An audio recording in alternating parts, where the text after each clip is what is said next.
La sequía, la utilización del agua controlada que debemos hacer en este momento, son temas que vamos a conversar en este momento con el ministro del MIDA, el doctor Jorge Arango. Buenos días, ministro, bienvenido. Gracias por aceptar la invitación. Muy buenos días, Iván. A ti agradecerte y a Next por esta oportunidad de compartir algunas de las cosas que se vienen haciendo y de las medidas y de lo que pensamos que se debe hacer. Por supuesto, varios temas que queremos conversar con usted esta mañana, así que vamos a aprovechar al máximo.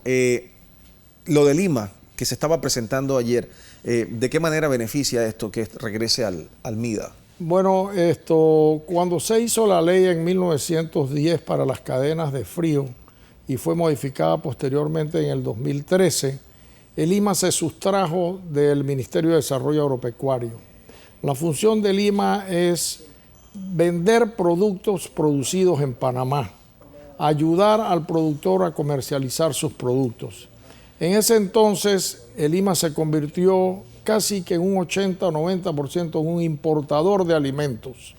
Eso hizo un daño tremendo a la producción del país, Iván, porque el productor sacaba sus cosechas y le traían entonces los contenedores llenos de arroz ya pilados. Eso afectó molinos, productores, comercializadores, porque entonces el IMA competía con los entes privados que también importan en el país y que tenían una competencia desleal. Ahora, estas importaciones, ministro, ¿tienen que ver con los tratados de libre comercio que se han firmado? No, los tratados de libre comercio se manejan totalmente independientes, tienen cuotas, tienen degradaciones, eso se manejaba aparte. Además de los tratados, se empezó a importar una gran cantidad de productos, al punto que al IMA en el exterior, Iván, le hacían aceites que venían ya del exterior y se vendían a través de las tiendas. Cuando esto se hizo, habían aproximadamente 140 productos que Lima manejaba, de los cuales apenas 40 eran nacionales. O sea, Lima era una empresa más compitiendo. Pero con una gran competencia desleal hacia los entes privados, porque no pagaban ningún impuesto, con beneficios, no obviamente. pagaba nada, tenía todas las canonjías. Entonces había una queja no solamente de los productores, de los supermercados, de los importadores tradicionales. Eso no se está haciendo ya. Eso no se hizo a partir de hace 11 meses que hubo un cambio, porque desafortunadamente se siguió haciendo por un periodo de transición que tuvimos, y todavía el IMA legalmente hasta este momento pertenecía al Ministerio de la Presidencia. Lo que se presentó ayer en la Asamblea es la legalización, pero de hace 11 meses ya se viene haciendo. O sea, va a haber más control por parte del Ministerio de Desarrollo Agropecuario. Exactamente, el regente del IMA va a volver a ser el productor nacional, que es lo que representamos nosotros, y el consumidor nacional. Muy bien, y la trazabilidad que me comentaba también es parte importante de este proceso. Muy importante de todo un proceso, no solo para cumplir con los compromisos internacionales, a donde nosotros podamos decir este maíz, esta cebolla, porque la que se presentó ayer fue la trazabilidad agrícola. ¿Qué es la trazabilidad? Perfecto, la trazabilidad es saber exactamente el producto que tú te sirves en tu mesa o cualquiera compre, cómo se puso, cómo fue la semilla, qué fertilizantes se usaron, qué pesticidas se usaron, cuándo se cosechó, qué tipo de componentes tiene, tener un control absoluto de lo que estamos comiendo. Ahorita, por ejemplo... ¿Eso es importante? Muy importante, no solamente porque te lo exigen cuando tú vas a exportar, sino que además le garantiza al consumidor que lo que está comiendo es un producto inocuo, sano. Ahorita traemos productos de afuera todavía y tú ves las guerras que hay a veces con la cebolla. Nosotros hicimos un recorrido en el mercado de abasto la semana pasada con el señor alcalde. Los mismos distribuidores nos enseñaban la diferencia de una cebolla nacional con una cebolla importada, la cual no tenemos la trazabilidad adecuada. No sabemos cuándo llegó al país. Usted elogiaba la producción nacional que sobrepasaba a la importada. Así mismo, en calidad la sobrepasamos porque es mucho más fresca. No es que la semilla que ella sea inferior ni mucho menos.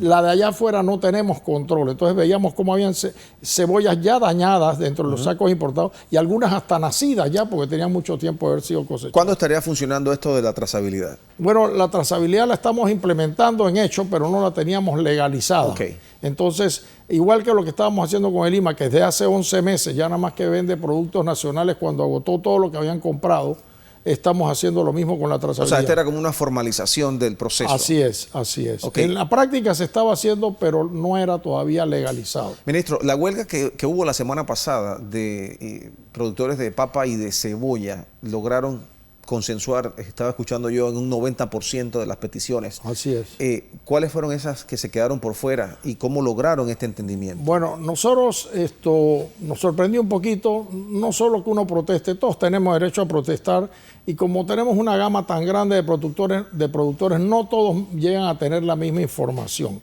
A mí lo que me extrañó fue que yo tuve todo el día viernes con ellos allá en Cerro Punta, y el martes explotó una huelga. Digo, ¿por qué no se me dijo nada al respecto? Obviamente nosotros estamos tratando de hacer correctivos, sobre todo en el caso de ellos con la ley de AUPSA. La AUPSA, que fue una ley que nos impuso el Tratado de Libre Comercio con los Estados Unidos, también tiene una serie de reglamentaciones para poder importar productos, Iván. ¿Qué pasaba? Que también se utilizó en forma inadecuada y cualquiera podía importar, cualquiera podía traer lo que le daba la gana cuando hay unas leyes. O sea, este problema se genera entonces a partir del Tratado de Libre Comercio con Estados Unidos, las importaciones que se están dando. No necesariamente, ¿no? Porque lo que importamos de los Estados Unidos está cumpliendo con una serie de requisitos que no están cumpliendo otros países. ¿Esta cebolla, esta papa, de dónde venía? ¿De dónde venía? Venían de Holanda, la cebolla venía de Holanda. Okay. Y aparentemente los importadores, porque no se le puede echar la culpa al país, no están cumpliendo con una serie de requisitos. Entonces, los productores, ¿qué pensaban? Que la UPSA era la culpable. No, la UPSA se utilizó mal. Ahora le estamos haciendo los correctivos. Y eso es lo que ellos pedían, que se usen las leyes Copanit, que se usen las normas tales para que se le exija a todo el que viene aquí lo mismo que le exigimos a la producción nacional. ¿Y por qué no se estaba haciendo correctamente? Porque habían intereses muy específicos de querer importar lo que fuera. Pero en la actualidad estamos hablando. En la actualidad se han hecho correctivos enormes, Iván, pero la distorsión de 30 años en el sector agropecuario y de 5 o 6 años que tiene esta institución no la puedes hacer de la noche a la mañana. Si tú te acuerdas, tratamos de hacer una modificación a la ley y de una vez la OMC y todos estos compromisos internacionales dijeron, espérense, ustedes no lo pueden hacer así. Ahora, ministro, ¿cómo se maneja, cómo maneja la UPSA, cómo maneja el Ministerio de Desarrollo Agropecuario el balance en cuanto a la importación de productos que compiten de alguna manera con la producción nacional para que no se vea afectada? ¿Cómo lograr ese balance necesario? Hay muchísimas normas que hemos ido aplicando porque estaban en la ley. No hemos hecho ningún cambio de ley. Pero, por ejemplo, tú no debes llevar ningún producto importado a los centros de producción del país porque puedes contaminar. Aunque no tengas enfermedades letales, puede que tú tengas enfermedades que afectan la producción nacional. Ya eso se corrigió. Y el último que trajo cebolla importada y se la llevó a Cerro Punta fue multado y decomisada la cebolla. Pero esta cebolla llegaba, Iván, y no solo se reempacaba para hacer ver que era nacional, sino que a veces hasta se vendía de semilla. Y tú para tener una semilla tienes que tener unos requisitos muy, muy específicos. Entonces, primero se hizo esa medida. Después se ha hecho grandes negociaciones para que no entre producto importado cuando estamos en momento de cosecha. No es que no queremos que se importe, Iván. Hay importadores muy buenos que cumplen con las normas. Y es necesario. Y es necesario hasta que nosotros alcancemos la seguridad alimentaria. Yo lo que le pido a estos grandes importadores es que nos ayuden a exportar cuando tengamos la gran cantidad de alimentos que vamos a tener. Ya este año tuvimos casi lo que necesitamos de consumo de arroz. Y si seguimos así, y según las promesas que nos han hecho Chepo y Darien, que fueron los grandes productores, probablemente el próximo año alcancemos ya la totalidad de nuestro consumo. Pero hubo un problema en un momento dado, inclusive con los productores de Panamá Este, de Darien, que no había dónde colocar este arroz. Así es. ¿Por qué? Porque los centros grandes de producción de arroz en nuestro país se han concentrado en el área de Santiago o en Veraguas y en el área de David, ahí donde están los grandes molinos productores de productos. Entonces, ¿qué pasó? Que este año se viró la cosecha mucho más hacia Darien y allá no hay instalaciones privadas que te puedan coger el arroz, limpiarlo, pilarlo, etcétera, etcétera. Entonces, al salir mucho arroz de un área donde no tenían la capacidad de absorción, tuvimos que hacer extremadamente mucha cooperación de productores y de molinos, mandar toda esa cosecha casi a Chiriquí, donde están las mejores instalaciones. El otro fenómeno que nos pasó, Iván, es que con esta sequía tan grande, todo el mundo concentró sus cosechas casi al mismo tiempo.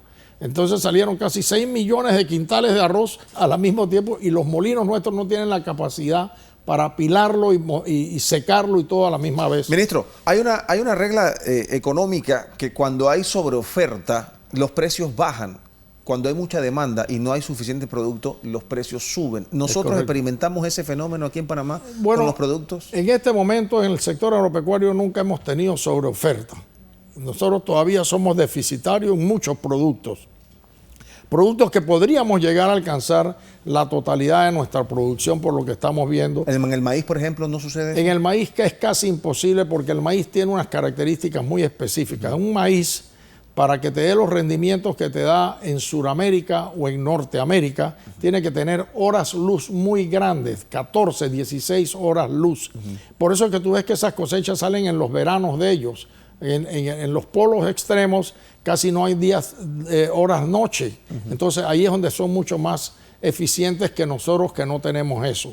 De ahí que tú tienes rendimiento de 180, 200 quintales por hectárea y más en algunos de estos países, mientras que nosotros alcanzamos 100, 140. Entonces el maíz es un rubro que no va a tener competitividad a futuro porque va a ser mucho más fácil sembrarlo. No obstante, nosotros tenemos que tener seguridad de tener algo de maíz porque el maíz mucho se consume en tortillas y en consumo humano. Lo que no vamos a tener es los volúmenes que se necesitan para el consumo animal, porque acuérdate que los cerdos, los pollos, los caballos, las reses, todos comen maíz también para producir leche, producir carne. Ministro, hay una inquietud que se ha sentido pues, por algún tiempo sobre la cadena de frío, un proyecto que se inició en la administración pasada y que algunos dicen que este gobierno la dejó un tanto de lado porque se trataba de un proyecto de otro gobierno. ¿Qué hay de cierto en esto y hacia dónde va la cadena de frío? Sí, yo creo que la pregunta es muy buena. La cadena de frío probablemente conceptualmente es una de las cosas que más nos va a ayudar a nosotros a reducir el costo de la canasta básica. La cadena de frío, que tiene dos componentes, unos centros post cosecha donde se limpian, se preparan y se manejan los productos agropecuarios, y el segundo componente son mercados que mercadean estos productos.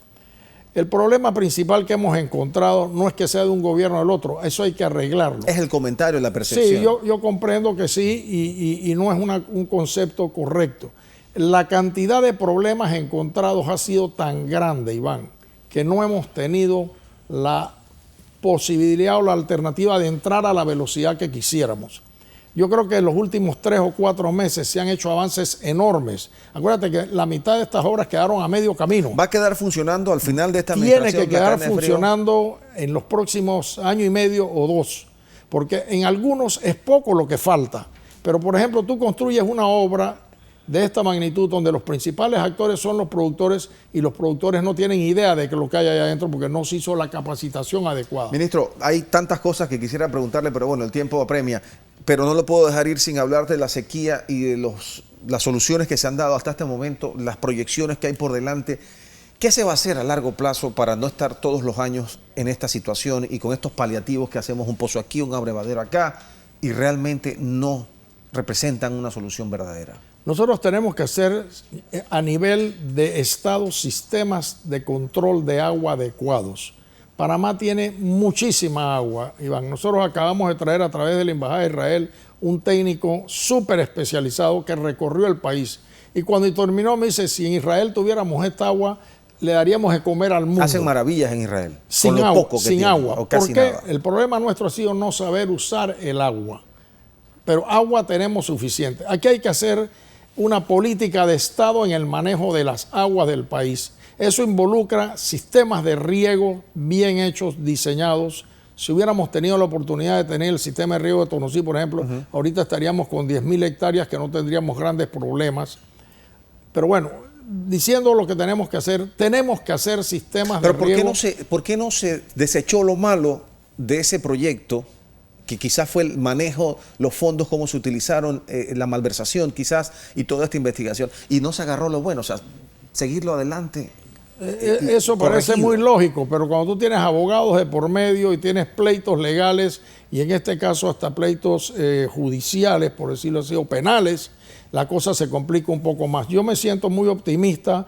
Nosotros estamos a punto de llegar a un acuerdo ya con la empresa en la parte económica. Obviamente en la parte penal no tenemos nada que ver como MIDA, para ya finiquitar esto y empezar de nuevo con sistemas importantes de riego. El país tiene que tener... ¿Podría retomarse ese proyecto? ¿Está dentro de las posibilidades? Yo creo que es muy importante ese proyecto y muchos más, Iván. Otros más. El país tiene grandes potenciales, pero hay que hacer una política así como se hizo con el canal. ¿Qué vamos a hacer con el agua de este país? Ahora, esto requiere, como se dice en buen panameño, bajarse del bus, porque la inversión para montar un proyecto de este tipo en todo el país requiere de muchos millones de dólares. Pero ¿estaría dispuesto el gobierno a embarcarse en proyectos de esta magnitud? Si estamos interesados en invertir en un canal que nos da ingresos, esto nos va a dar una garantía enorme de no tener las crisis que tenemos ahora, Iván. Por supuesto. Esto es una política de Estado que hay que sentarse a ver qué ríos represamos, cómo hacemos los sistemas de riego, cómo aumentamos los caudales que necesita el canal de Panamá. Pero mientras vengan grupos extremos y 3 o 4 te paralicen una represa o vengan este tipo de problemas, aquí hay que hacer una situación en la cual el Estado panameño diga: el agua se tiene que manejar de esta manera y es prioridad del país. Me están pidiendo cambio ya, ministro, pero antes de que se vaya, los carnavales, la utilización de algunas cuencas hidrográficas en la parte baja, etcétera, yo siento como que no está muy de acuerdo con esta situación. Bueno, yo creo que aquí hay que poner orden y disciplina en el país. Más que el agua que se pueda perder, el panameño tiene que entender que hay prioridades, Iván. Si en este momento estamos en crisis de agua, tómela de donde la tome. Yo no estoy de acuerdo y no creo que es la recomendación más adecuada. Yo creo que el gobierno, sobre todo el Ministerio de Ambiente, ha sido muy responsable de hacer un estudio de a dónde se puede tomar el agua cuando ya se va a perder al mar. Cómo se utilice los ciudadanos esa agua es la que yo no estoy de acuerdo. Porque si nosotros tenemos la sequía tan grande, los potreros tan devastados, los centros de cultivo tan destrozados por la falta de agua, me parece una irresponsabilidad que esa agua que se va a regar y se va a perder en los culecos, sean 2 galones o sean 100,000, cuando se están necesitando en los campos, y después que pasen los 5 días de jolgorio, a los cuales no me opongo y creo que todo el mundo se merece, yo creo que nos vamos a sentir muy mal de ver cómo utilizamos el agua. Hay quienes dicen que si se hubiera utilizado la mitad de la logística y los esfuerzos y los recursos que se han puesto para conseguir agua para los culecos, en llevarle agua a los productores, a los agricultores en toda esta sequía, la historia sería otra. Bueno, eso es lo que yo he estado planteando públicamente. Yo no me opongo a los carnavales. Yo creo que se puede hacer carnavales. Lo que tenemos más años, nos acordamos que los carnavales, el agua que se usaba antes era que un chiquillo te tiraba una latita de agua y te mojaba. Sí. Yo no sé cuándo vino el negocio de las cisternas. No estoy en contra de los negocios, pero en este momento me parece una gran irresponsabilidad. Yo recuerdo cuando yo era niño en el Parque Unión, allá en Chitré, los pick-up con sus tanques de 55 galones tirando agua. Así es. No el despilfarro que vamos a ver ahora. La última pregunta ya para cerrar. Si en sus manos hubiese estado, ¿usted suspende los carnavales? No, señor. Yo creo que los carnavales se pueden hacer sin agua, Iván. Sin agua. Yo creo que no hay ningún problema. Sí suspende los culecos. La mojadera. El despilfarro del agua lo suspendo por 2 razones. Primero, porque va a hacer falta posteriormente. Y segundo, para que el ciudadano entienda que hay que tener responsabilidad. Okay. Y si este es un momento en que no hay agua, despilfarrarla en cualquier actividad, culeco, lo que sea, me parece que carnavales sin cisterna, entonces hubiera sido la consigna. Probablemente. Creo que lo gozaríamos igual.